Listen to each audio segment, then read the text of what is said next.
Apps can do a lot of cool things. You could order dinner, gamble on your favorite team, and track your health. You could even get a mortgage. One click and you can be approved. I'm not sure by who or what country they're in. You deserve more from the mortgage industry. At AnyMac Home Mortgage, we believe in the need for live human interaction during a very complex process. The kind of service and guidance which an app simply can't provide. Our customers are more than credit scores and income documents. They're individuals and families who live in and strengthen our communities. Their story is our story, and that story begins in a home. Chris Sawyer is an expert on providing superior customer service and in meeting the mortgage needs of current and future homebuyers. With over 18 years of experience in the industry, Chris is able to help customers migrate through the home buying and home financing process by using his wealth of knowledge as a well-qualified mortgage professional. And best of all, Chris is located in Cromwell, Connecticut, where he has helped hundreds of clients in Connecticut, Massachusetts, and Rhode Island make their dreams of homeownership a reality. Visit chrissawyer.any-mac.com. Email him at csawyer@any-mac.com or give him a call, 860-878-8730. Chris Sawyer, NMLS number 39345, corporate NMLS number 338923. AnyMac Home Mortgage is an equal housing lender. American Neighborhood Mortgage Acceptance Company, LLC. DBA AnyMac Home Mortgage. Lo-Fi Direct. Connecticut First Mortgage Correspondent. License lender. Broker number ML 338923. Massachusetts Mortgage Lender and Mortgage Broker License number MC 338923. Rhode Island License Lender. License number 201128110L. Call for additional details. Jones on first down, wide open, it's Barkley, and Saquon Barkley will take it into the end zone. Your best ability is availability. Saquon Barkley, he's great when he's on the field, but the problem is since 2018, he hasn't been healthy for this team. Look at this, they lob it to him, he taps it in off the glass. How about that? Porter Moser, I think right now is the best coach in college basketball, hands down. Fins 2 for 3, he's done his part. Pitch is drilled to deep right field toward the poles, and it is gone. They don't mind not being what they were in the 90s as the best organization in baseball, because the Yankees are not. They're even close to the best organization in baseball. You're trying to be the Rays, and the Rays do this for a reason. Like, you're the Yankees.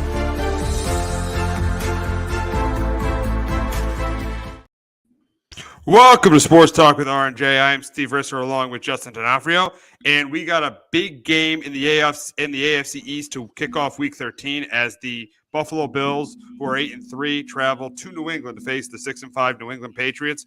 And I think this is going to be a really, really close, competitive game. I think these are going to be these two teams are going to play a really close game. I think the Patriots, they've been playing better. They almost beat the Vikings on Thanksgiving. The Bills, Josh Allen had that game-winning drive on Thanksgiving. So I think this is going to be a really, really close competitive game. But I think the difference in this game is going to be the quarterback. I think Mac Jones is going to make that one big mistake. Buffalo is coming in banged up. They're not going to have Von Miller. They're not going to have Deion Dawkins. So they're coming to the game banged up. So I do think that the Patriots will move the ball pretty well, but I think Mac Jones will have a bad turnover that's going to cost them. And I do think Josh Allen is going to make enough plays for the Bills to win this game. And that's why I got the Bills beating the Patriots. I got the Bills beating the Patriots 23-17 in Foxborough on Thursday night. But Justin, can Mac Jones bounce back from his game on Thursday night and get the Pats back on track? I think they can. I have the Bills though 24-20. That was probably their best offensive performance I thought all year. That or Cleveland, one of the two. They played pretty well. A couple of things just didn't break their way, and special teams cost them, which usually that's their bread and butter, and that's usually something that's been huge for them over the years, and it just wasn't the other night. But yeah, I think the Pats could have some success in this game too, because I know the Bills, there's some type of illness going around in that locker room, so who knows? Some guys might be able to weather. I think that offense, hopefully got some confidence going. I thought Matt Patricia called a pretty good game on Thursday night as well. No Damian Harris, so Pierre Strong's probably going to be another number 2 back. So I, expect Stevens to get a, heavy dose of carries. But yeah, they got to shorten the game this week. Mac Jones can't make mistakes. The line has got to give him time. I thought it was a little bit better than what it has been the last couple of weeks. Still wasn't great. He got sacked 3 times still, but he's got to get time. He's got to hit his receivers. Stevens had 9 catches. Like, I thought they did a lot more trying to get the ball a little bit quickly out of his hands, which is good. But I just think the Bills have a little bit too much talent, and it's a must-win game here for the Pats. It definitely is a must-win game. As we said going in, we said as we said last week when they were 6-4, they needed to go 4-3 if they were going to make the playoffs. This is as you assume. All right, you're going to get you're probably going to get the Cardinals, and you're probably going to get the Raiders. This has got to be one of those four. This has got to be one of those four games. I feel like for them because they're at home and they're playing the Bills when they're banged up. They're playing the Bills without their starting left tackle and their best defensive player. So. Because I think this is. I mean, I know things might be clinched for the Bills if they play them in Week 17, but I think this is the game that they got to win. This is the game they got. This is the one game they got to win, and then they got to either beat the Dolphins, Bengals, or Bills again. So it's got to be tomorrow night or one of those three games that this team's going to make the playoffs, assuming that they beat the Cardinals and the Raiders. Yeah, absolutely. This would be a big one because you don't want to wait till Week 18 and try to win then, and who knows what's going on by week 18 if they even have a chance still to get in the playoffs. So you rather take care of business this week at home. You kind of go on a 2-week West Coast road trip with a good taste in your mouth. With, as you mentioned, 2 winnable games. Get with this team. I don't know how much is 2 games that they could very possibly win. It's very possible. It is definitely a must win because, the Bengals at home, it's going to be another tough one. The Dolphins, obviously, at home is going to be another tough one. It's definitely a game they could win. But, this would be a nice one, too, with the Bills kind of being banged up, kind of dealing with some illness. You would hope that you kind of take advantage of all that, playing at home, that they find a way to win this game. Yeah, I mean, and I think they got to take advantage of Deion Dawkins being out. I think Matt Judon's got to have a big game. This is a game where I expect Matt Judon to get a couple sacks. He's definitely got to make an impact. Got to make more of an impact than he did in the game on Thanksgiving. He's got to really make an impact in this game, and they got to run the football. They got to run the ball better than they did on Thanksgiving too. If they can do those two things, I think they definitely have a very good chance of winning this game. Yeah, they do. I was surprised, as you mentioned, the pass rush. I thought they were going to get more pressure there on Kirk Cousins than what they did Thursday night. So I was a little surprised that they didn't get after him a little bit more. Because he played he really tore them up and did whatever he wanted to. Him and Justin Jefferson. So they're going to have to get pressure on Allen. Yeah, Matthew Judon, who hasn't. Yeah, that's probably his first game all year where he's been pretty quiet and hasn't had much of an impact. He's definitely going to need to make an impact in this game. They're going to need him to get a sack or two. Force down to maybe make a bad throw. And if the running game, that they didn't do much, and it was surprising how well they were able to do offensively without that running game, because that's usually kind of when they struggle, and you can kind of and Max got to kind of drop back a ton, and because they only ran the ball 13 times last week. But they got to be able to run the ball a lot better, because again, if they're not, and again, you get a couple 3 and outs, you're not wasting your time, you're getting more opportunities for that offense. With the Bills, it could possibly be a long night for that defense yet again. Oh, absolutely. Yeah, they definitely have to run the ball better. I think some of that had to do with the Vikings defense last week. That's why they had success, but Mac played well. And if he could play well again, he's going to put them in a really, really good position to win this game. And the thing is obviously if they lose this game, the division is over. There's no way they could win the AFC East. I mean, they still could win a wild card if they lose this game, but this is very crucial, very, very crucial game for the Patriots on Thursday night. Yeah, it absolutely is. It's another game must win. It'd be nice to kind of go out of that bye going 2-1, getting at least you'll get at least a split with the Bills if you can find the way to win this one. And just going out west for 2 games where you could possibly, you're probably gonna be favored in those 2 games and could be sitting there, maybe at 9-5 coming back for the Bengals, and you're in good shape. So this would be a big one there because you're looking at not 100% playoff chances, but your playoff chances do look a lot better than if you lose tonight or tomorrow night. Absolutely, you can ride that momentum into the next 2 games against teams that you should win. So that's why tomorrow night is crucial for the Patriots. But we're going to move on to an NFC East matchup at MetLife Stadium this Sunday as the 7-5 Commanders face the 7-4 Giants. And I think this is going to be a really, really, really close competitive game between these 2 teams. I think that Saquon will be better. I saw Atlanta run the ball pretty well in the Commanders last week. I think Saquon will be better this that he's been the last 2 weeks. So I think they'll get a little bit of a running game. I do think Washington will be able to run the ball, but I do think this Giants defense is going to contain it, which will mean Kayvon Thibodeau and Dexter Lawrence are going to get pressure on the Commanders. And I think it's going to be the difference in the game. I think this is going to be a close competitive game until the end. I think the Giants defense, like they have all year when they've had to, is going to make a big stop. And I think they do in this game. I think Thibodeau or Lawrence are one of the two guys that makes that big play in this game to get the Giants their 8th win. And that's why I got the Giants going to 8-4 and beating the Commanders 21-20. But Justin, can the Commanders continue to stay hot with Taylor Heineke? I think they do. I think they find a way to win this one 21-17. I thought Washington last week did really good when, they're defensively in the red zone. I thought they did a good job holding Atlanta field goals. I think they could possibly do that against the Giants this week. Heineke's been making the plays he's had to. He's had a couple interceptions here or there, but he's been doing a good job managing the game. Washington just continues to find ways to win the football game. I think they can do that again. I could see Washington as well getting some pressure on Daniel Jones, and that's kind of when we've seen him had a little bit of trouble.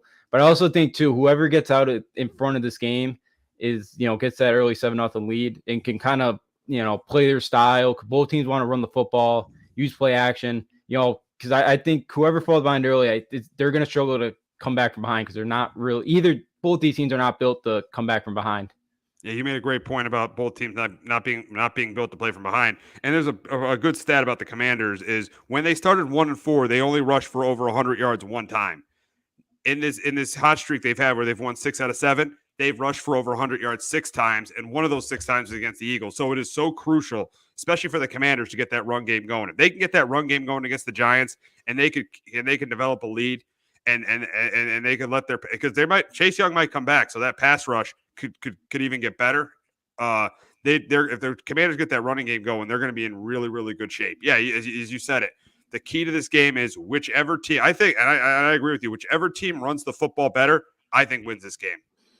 Yeah, absolutely. I do too, because both teams are just built that way.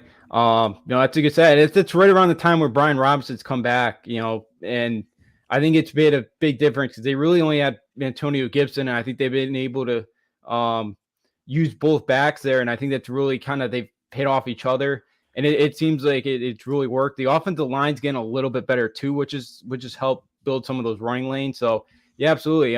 Both teams want to run the football. Both teams quarterbacks, aren't great and they will make mistakes. And yeah, like we saw a couple weeks ago, when the Giants played the Lions, the Giants got from behind early, and Daniel Jones, had a couple bad interceptions. The Lions got pressure on him. That's not the way the Giants want to play. So. I could see Washington do the same type of thing. If they can get up early, they can get up and get some pressure on Daniel Jones, especially if Chase Young comes back this week. Oh, absolutely. And for the Giants, I think this is a game. If they're going to make the playoffs, I think this is a game the Giants need to win because it's against the Commanders. And if you look at their schedule moving forward, they got the Eagles next week at home. They got at the Commanders, at the Vikings, the Colts. That's one they should win. And then they got at the Eagles. I think this is the game that the Giants have to win. I mean, these two Commanders games are crucial. If they win both, I definitely think they make the playoffs. But I think this is one they're going to need. I think the game at home against the game at home on Sunday, this is definitely a game the Giants are going to need if they want to make the playoffs. Yeah, I completely agree. Yeah, Eagles next week it's going to be a tough one. At home, I think it is possible, but you would like to kind of get this one, get some momentum going. But yeah, I think it'd be tough to beat Minnesota, but I think Minnesota, they've gotten lucky a lot. Like, I think the Giants could hang in there and they could find a way to kind of break some of the Vikings' luck. I think they can go out there and go to Minnesota win. And yeah, Indy should be a win at home. So, but yeah, this is a big one to, get the 8-4.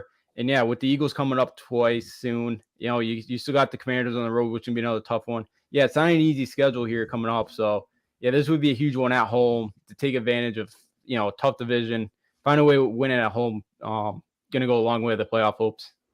Absolutely. Yeah. Because if you look at where the Giants are right now, they get the number 6 seed, but the Commanders are right behind them, and they got 2 games with them. And the other team that's close to them is Seattle. And we're lucky that Oakland won that game, or they would have been ahead of us. But you look at Seattle, they're 6-5, and they beat us too. So they have the tiebreaker there. So these next 2 games, crucial. Then 2 of the next 3 games, crucial for the Giants. Yeah, they absolutely are. You got to find a way to win one of these, these division games, especially at home.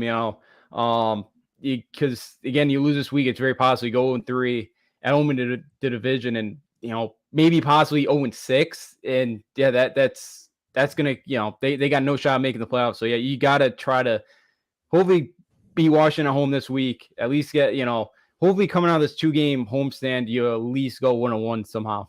Absolutely, yeah, they got it. They absolutely have to split with the Eagles and the Commanders.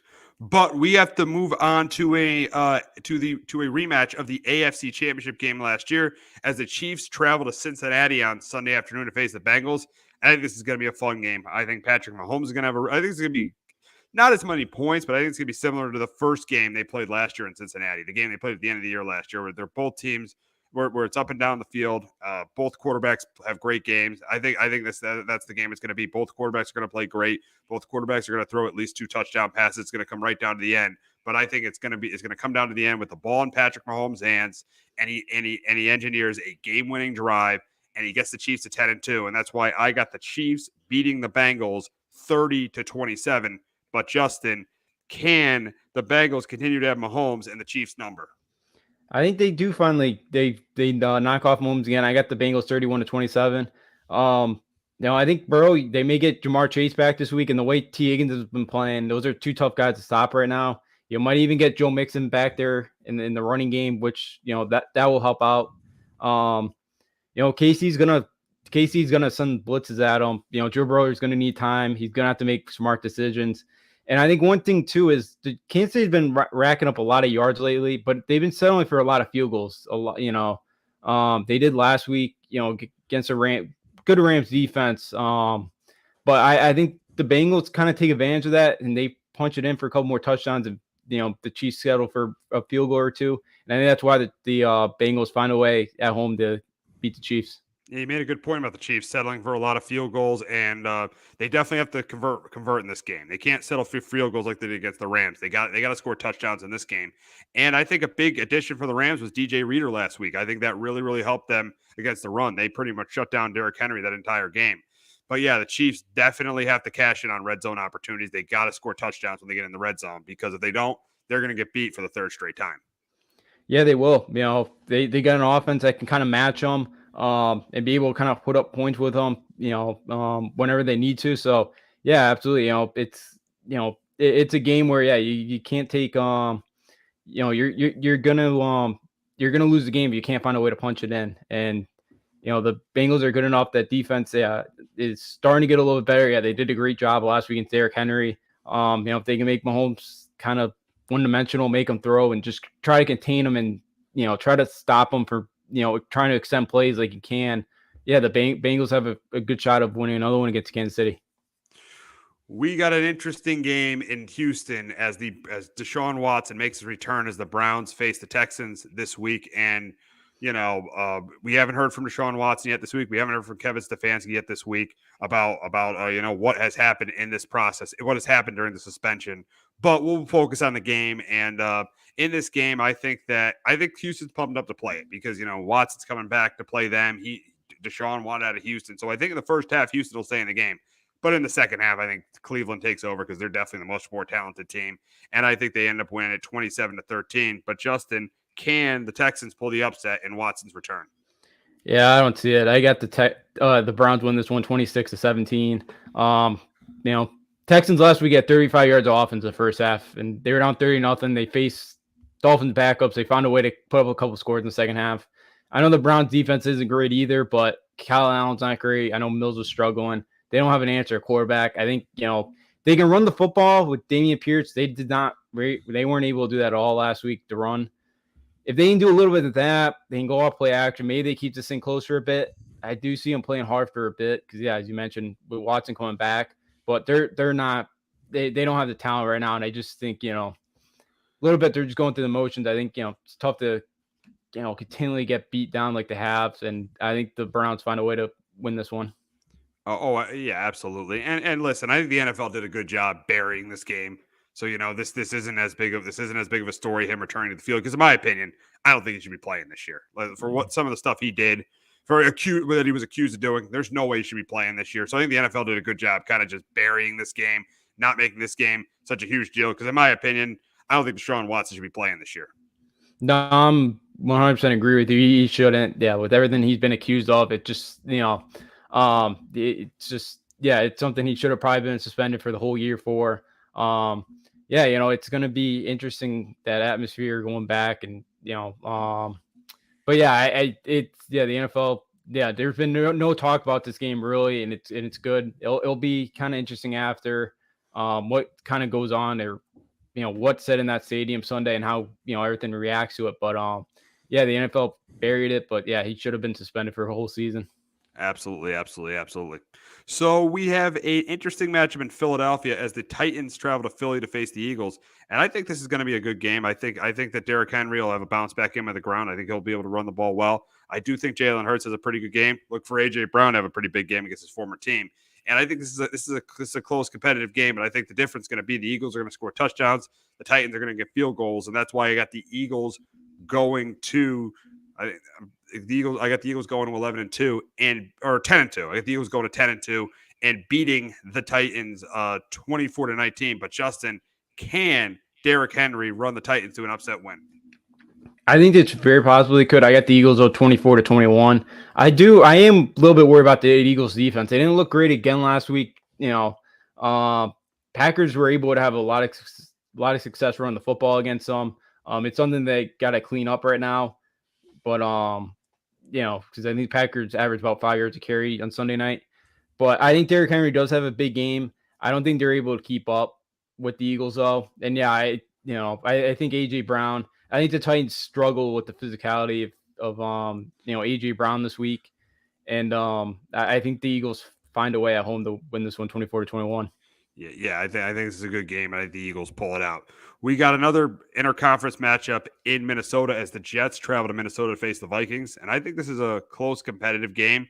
I think the Jets have success running the football this week. I do think Mike White has another pretty good game, but I do think that Kirk Cousins and that Vikings offense, they put up some points and they benefit from a Mike White turnover, and that's why I got the Vikings keeping the number 2 seed in the NFC. I got them going to 10-2, beating the Jets 24-20. But Justin, can Mike White win his second straight start as Jets quarterback? I think he does. I got the Jets 27-23. As I mentioned when we were talking about the Patriots, there's been a lot of luck with the Vikings this year. They got absolutely housed by the Cowboys a couple weeks ago. Mike White looked pretty good throwing in a monsoon on Sunday afternoon. I think Elijah Moore really got going. Garrett Wilson had a big day. I think those two could kind of take apart that Viking secondary. They run the ball a little bit better this week.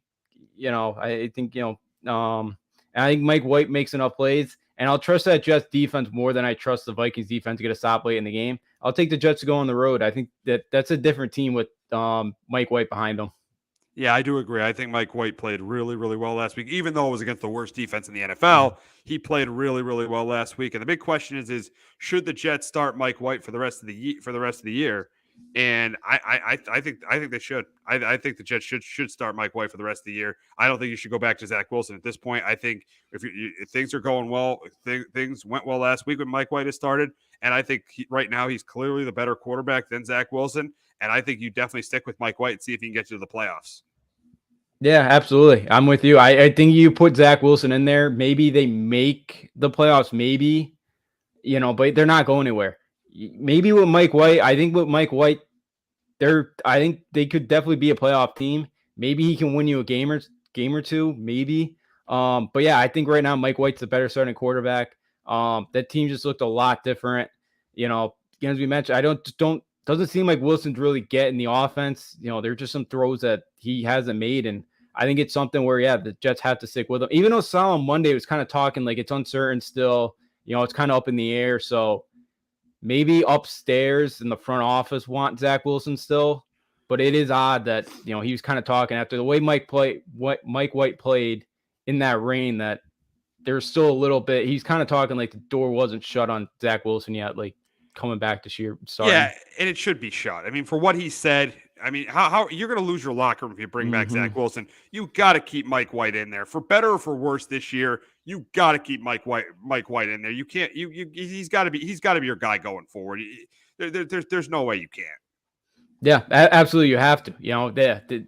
Again, Sal's done a pretty good job this year, but yeah, that will destroy that locker room if you put Zach Wilson in there. Again, he was inactive. He wasn't even the number 2. They put Joe Flacco above Zach Wilson on the depth chart last week. So yeah, I just right now, you got to just sit Wilson, and you got to let Mike White ride this thing out and let him play the rest of the year, because that's the best thing for this team right now. Absolutely. And you're in a playoff race, and you can't just sacrifice. You can't punt on this season for your future. You got to play. You got to try to win it this year. And I think the best chance is starting Mike White. Yeah, absolutely. And again, in like a city like in New York too, you are going to get criticized all day long if you put Zach Wilson back in there over Mike White, and thing just and this season absolutely collapses. So yeah, in a city like New York, you can't be making mistakes like that, and you gotta Mike White's got to be the starting quarterback till unless unless something happens to him, you got to just ride him. Absolutely, absolutely, absolutely. So we have an NFC North matchup in Chicago as the Bears take on the Packers. I mean, I don't think this is going to be much of a game. I don't care who starts a quarterback for the Packers. I think they win it by double digits. I think they run the ball well against the Bears. I think either Rodgers or Love throws a couple touchdown passes and they force a turnover from Simeon. I got the Packers win at 24-13.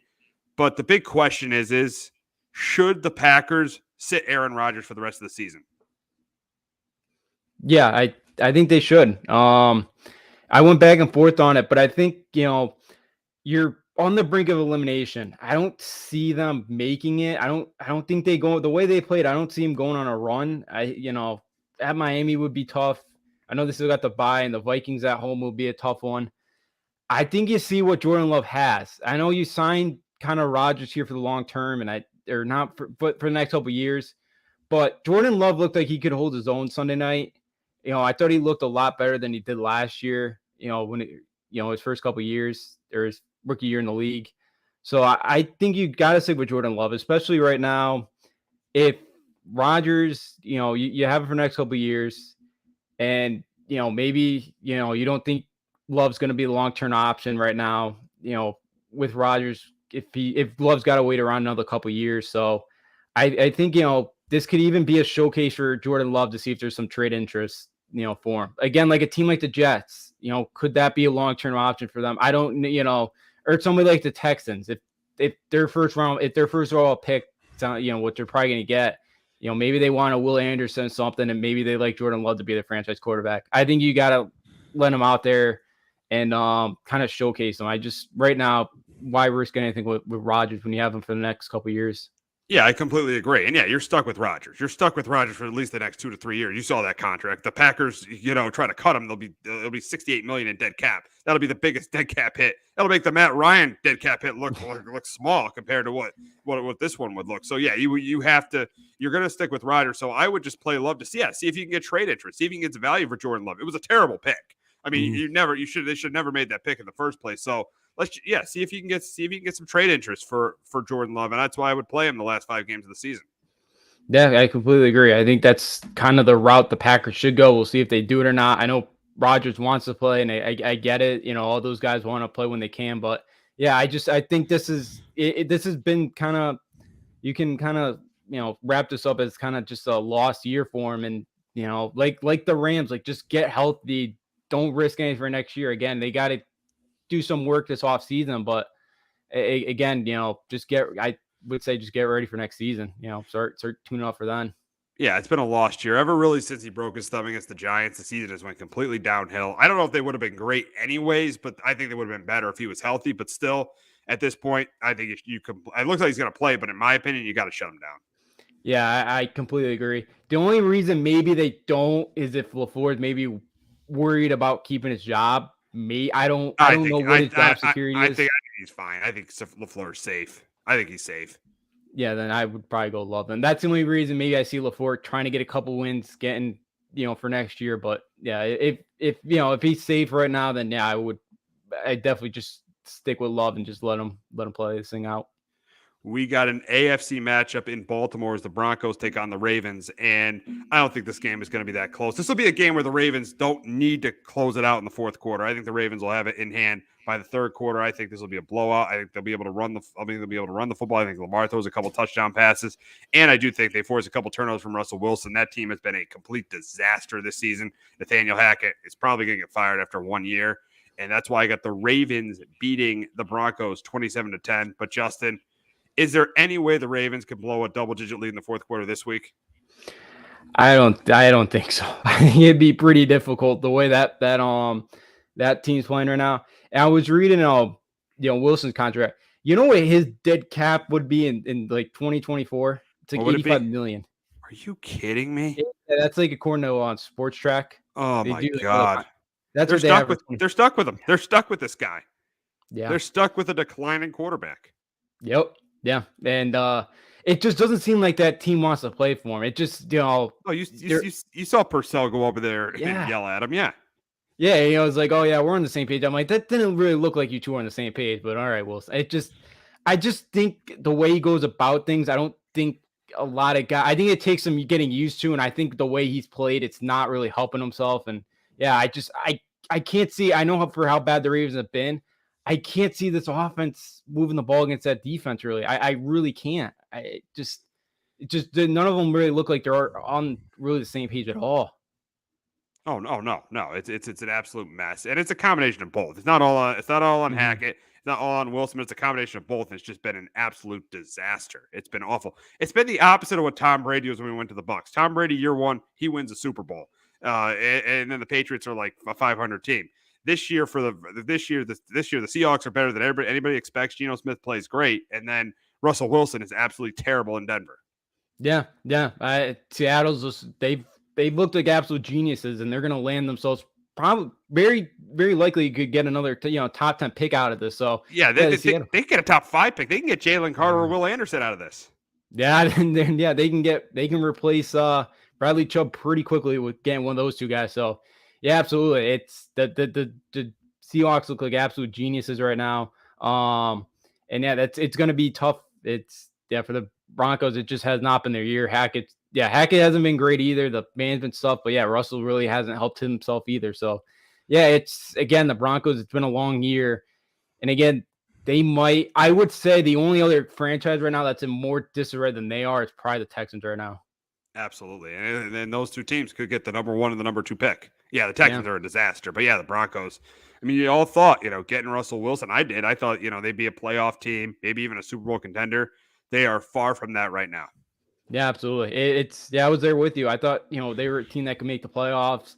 But yeah, with all the kind of the young weapons, I thought Wilson was going to help them out, and you were really going to see those guys kind of flourish this year. But yeah, it's been the complete opposite.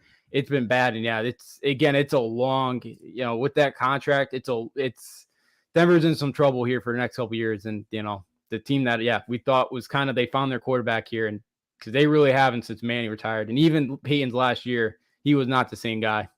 Yeah, not at all. So we got a matchup in Atlanta as the 4-7 Steelers face the 5-7 Falcons. I think this is a close, competitive game. It goes down to the end. I do think that Atlanta runs the ball pretty well. I do think Pittsburgh runs the ball well too. I think Pickett has a pretty good game, but I think it's going to come down to the end where either Pickett has a turnover or Mariota drives him down the field for a game-winning field goal. The Falcons have only lost once at home this year. I think that continues on Sunday, and that's why I got the Falcons beating the Steelers 23-20. But Justin, can Kenny Pickett get the Steelers? Can Kenny Pickett win 2 in a row for the Steelers? I think he does. I think they win this game 23-16 on the road. I just look at the Steelers' schedule lately. They just played, they played a Colts, who's a pretty good defense. They played the Bengals, whose defense is solid. Saints are upper half as well defensively. Eagles, like they played a lot of good defense the last couple of weeks. This is probably one of the easier defenses, playing against the Falcons week that they've faced all year. And I think Pickett continues that confidence. I think, even Najee Harris doesn't play this week. Benny Snell, I think, could have a decent game on the ground. I think George Pickens continues to have, success. They're playing in a dome again this week. I'll take the Steelers. Again, that team's getting a little bit better each week. I'm not surprised with Mike Tomlin. I'll take the Steelers to find a way to go on the road yet again and, win a second straight. We got a battle of 4 and 7 teams in Detroit as the Jaguars face the Lions. And I think this is a close competitive game. But I think the difference in this game is I don't think ETN, even if he plays, is going to be 100%. And that's going to force Lawrence to turn the ball over. I do think Goff makes him throws a couple touchdowns to Amon St. Brown. And I do think the Lions get enough for a running game going. And I do think the Lions win this one by a touchdown and get to 5 and 7. They're the more rested team. They've had 10 days off. I get the Lions beating the Jags 27-20. But, Justin, can Lawrence lead the Jags to their 5th win of the year? I think he does. I got the Jags 20-24, and I thought, listen to him after that game. Like, even then they've won some of the games, he's kind of sounded dejected and kind of, a little bit upset. But I thought after this win, he seemed pretty peppy. Like, it kind of seems like the confidence is there now with them. Again, having that game-winning drive. I think did a lot of confidence coming off a bye. I think they look pretty good coming off of it. I think, Doug Peterson, better coach than Matt Campbell. I think, going back in a dome, for Jacksonville this week, I think Jacksonville finds a way to get a couple more stops than the Lions do. I got the Jaguars going on the road 20-24 again to win. Got a big matchup in Santa Clara as the 8-3 Dolphins face the 7-4 49ers. And I think this is another close competitive game. But I think the difference in this game is going to be, I think the loss of Tyron Armstead not playing is going to hurt because I think the Niners are going to get pressure on Tua. And that's going to force them to kick field goals once they get into the red zone or force Tua to turn the ball over. I think it's close and competitive at the end, but I do think the Niners defense makes that big stop and proves why they are the best defense in football. And that's why I get the Niners going to 8-4, winning their 5th in a row. I get them beating the Dolphins 27-19. But Justin, can Tua stay hot and lead the Dolphins to their 6th straight win? I don't think they do. I got the Niners 24-17. It's the teacher versus the mentor. So what Shanahan knows what McDaniel wants to run here.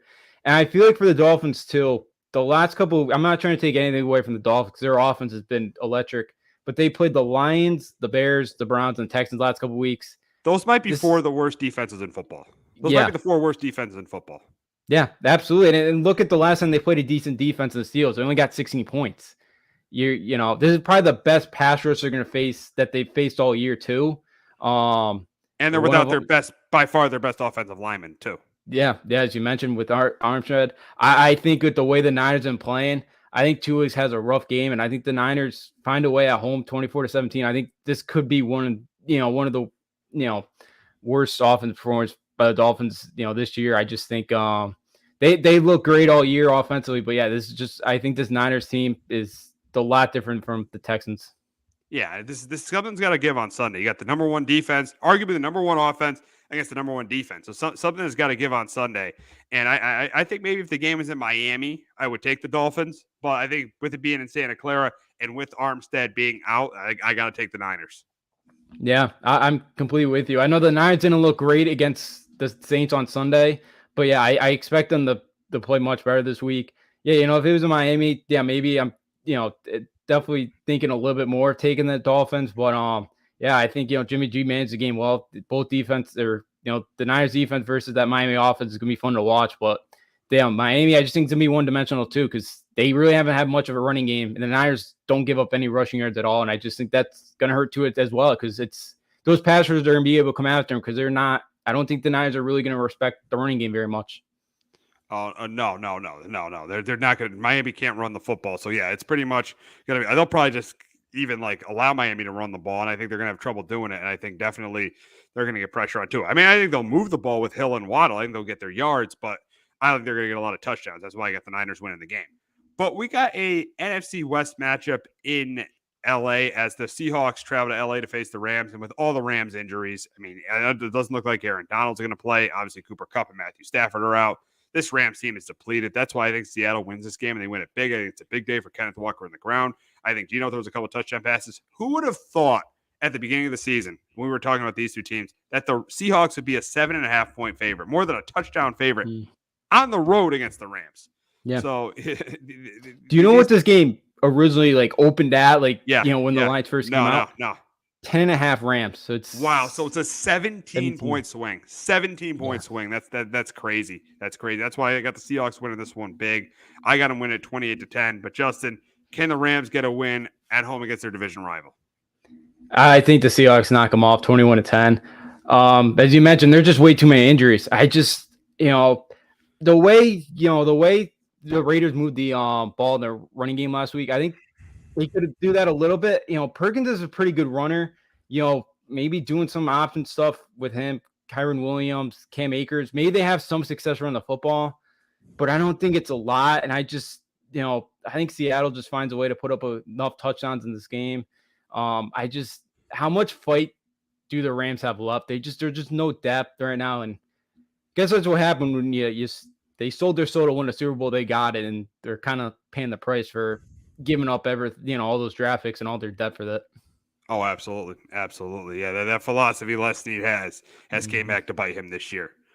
But we got an AFC West matchup in Vegas as the Chargers travel to Vegas to face the Raiders. The Raiders have won 2 in a row. I think this is a really close competitive game, but I think that the with Jacobs not being 100%, I think that's going to hurt the Raiders a little bit. I know they'll still be able to run the ball because the Chargers can't stop the run at all, but I do think that forces maybe a turnover from Derek Carr, and I think it comes right down to the end. And I think for the second week in a row, Justin Herbert makes that huge drive to help the Chargers win the game. And I got the Chargers beating the Raiders 27-24. But Justin, can the Raiders get revenge from what happened in week 1? I think they do. I got the Raiders 27-21. They're clicking it. I don't know why it took Josh McDaniels so long to use Josh Jacobs. They probably wouldn't be 4-7 at the moment. Last time week 1, Jacobs only had 10 carries. I never really understood the game plan there for McDaniels week 1.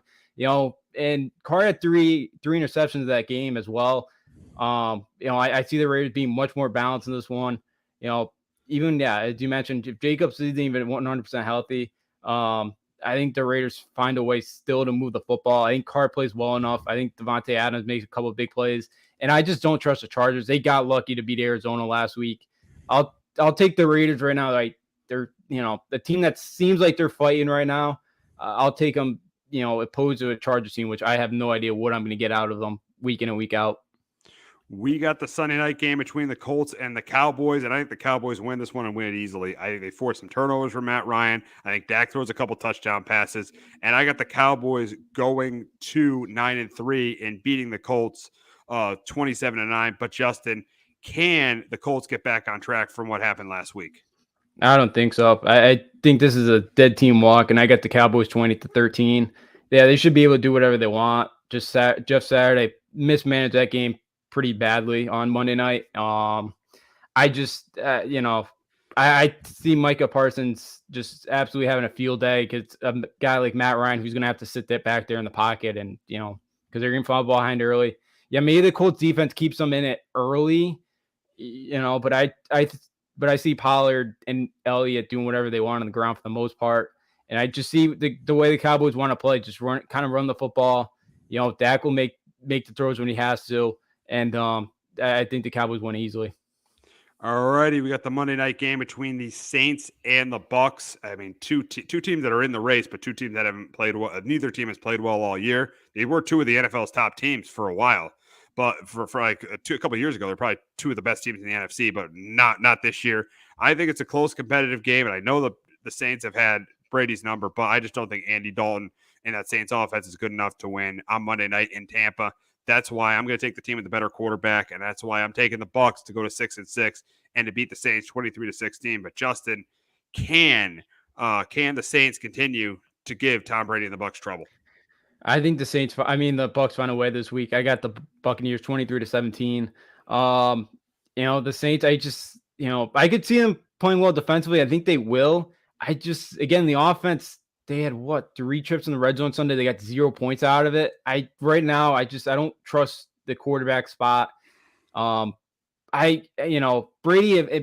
and Mike Evans have been off all year. At some point, I have to imagine that Brady and him get on the same page. I was a little bit surprised. I thought the Bucs offense was to play better last week. Usually coming off a bye, that's when Brady really gets in the groove and really starts to play well. But I think the Bucs this week do bounce back. And right now the Saints, with all the turnover problems they've had, I think they hand the Bucs a couple of easy drives and they take advantage of it. Yep. So it should be an interesting game within this NFC South battle on Monday night. But that's going to wrap up this episode on Sports Talk with R&J. But we'll be back in about 5 minutes. Talking about the college football rankings, the championship Saturday, the World Cup, and the Astros just getting another great player. So make sure you tune. Sorry about that. So make sure you're able to tune in for that, and we'll see you in about 5 minutes. Jones on first down, wide open, it's Barkley.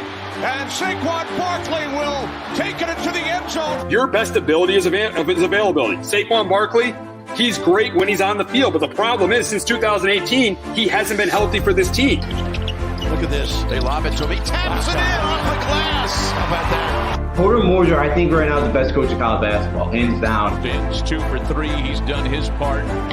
Pitch is drilled to deep right field toward the poles, and it is gone. They don't mind not being what they were in the 90s as the best organization in baseball, because the Yankees aren't even close to the best organization in baseball. You're trying to be the Rays, and the Rays do this for a reason. Like, you're the Yankees.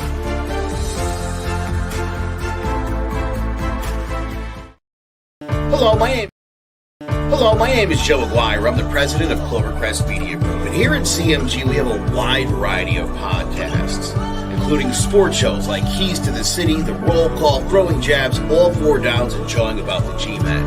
And great true crime shows like Sticky Week, Crimes and Consequences, Ivy League Murders, and Bird, the unsolved murder of David Eichmann. You can find all these podcasts and so much more by visiting ClovercrestMedia.com.